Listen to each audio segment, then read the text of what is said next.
उपनिषद बहुत कठिन है। उपनिषदों को समझना बड़ा कठिन है, पर उपनिषदों में जीवन का राज है। बहुत थोड़े में मैं आपको बात बताता हूं, बहुत ही सरल तरीके से। उपनिषद कहता है कि जीवन का जो सूत्र है वो है सत्यम शिवम सुंदरम। उपनिषद कहता है सत्य को जानना है, अपने जीवन के सत्य को जानना है। मैं क्या हूं, मैं कौन हूं, इसके लिए हम सुबह प्रयास कर रहे हैं। मैं कौन हूं, मैं क्या हूं, मैं कहां से आया, मैं कहां जा रहा हूं, इस जीवन के सत्य को जानना है। ये क्या है अस्तित्व, सत्य को जानना है। शिवम, शिवम यानी शुभ, शुभ को पहचानो, शुभ से भर जाओ, जो भी शुभ है वो करो।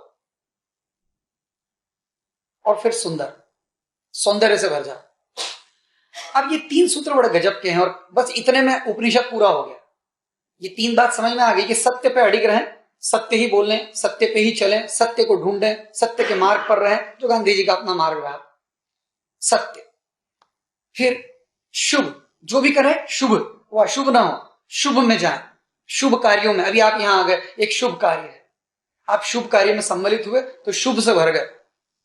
और फिर सौंदर्य। मगर उपनिषद अद्भुत बात कहता है, उपनिषद कहता है कि ये तीन जो चीजें हैं, सत्य, सौंदर्य और शुभ, इसमें किसी भी एक से शुरू कर सकते हैं। आप अगर सिर्फ सत्य पर टिक जाएं तो अपने आप से शुभ और सौंदर्य आ जाएगा। आप अगर तय कर ले इन तीन में से एक चीज तय करनी, उपनिषद कहते हैं कि तीनों को मत संभालने बैठना, किसी एक को। तो किसी को समझ आता हो, आप में से किसी को लगता है कि नहीं आज इस क्षण में तय करता हूं, मैं तय करती हूं कि सत्य, अब जो हो जाए उसके लिए मेरे प्राणी चले जाएं, उसके लिए मेरा अपमान हो, उसके लिए कुछ भी हो, बोलूंगा, चलूंगा, जीऊंगा सत्य से।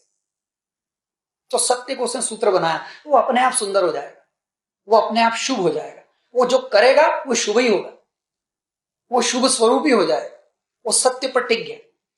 अगर आपको लगता है ये कठिन है भैया, दिन में 10 झूठ बोलने पड़ते हैं और हम अपने प्रति सत्य नहीं है, और ये बड़ा कठिन, और मैं भी बताऊं कि ये मामला बड़ा कठिन है, सत्य पर टिकना, और वो भी आज के समय में बहुत मुश्किल है।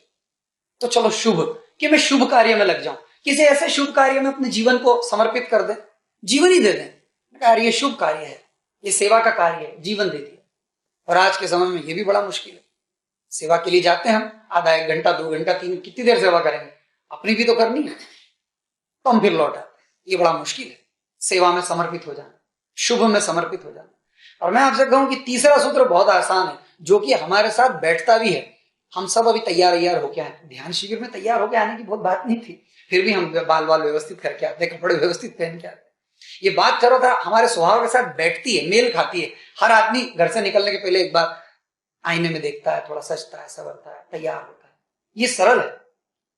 आप तो एक काम करो जी, ये सत्य और शुभ वाला मामला, आप तो सुंदर वाले मामले को पकड़ो। ये क्योंकि आपके बहुत करीब है, हर व्यक्ति सुंदर दिखना चाहता है, हर व्यक्ति सुंदर होना चाहता है, ये हमारे भीतर से आ रही बात।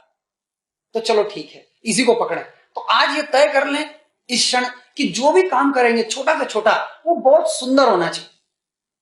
हम एक चादर भी बिछा रहे हैं तो एकदम सुंदर तरीके से बिछे, जूते उतार के रख रहे हैं तो सुंदर तरीके से, किसी से बात कर रहे हैं तो कोशिश करें वो जितनी सुंदर हो सकती है बात। अब आप समझे, ये क्षण अगर ये तय कर ले, उपनिषद आ गया,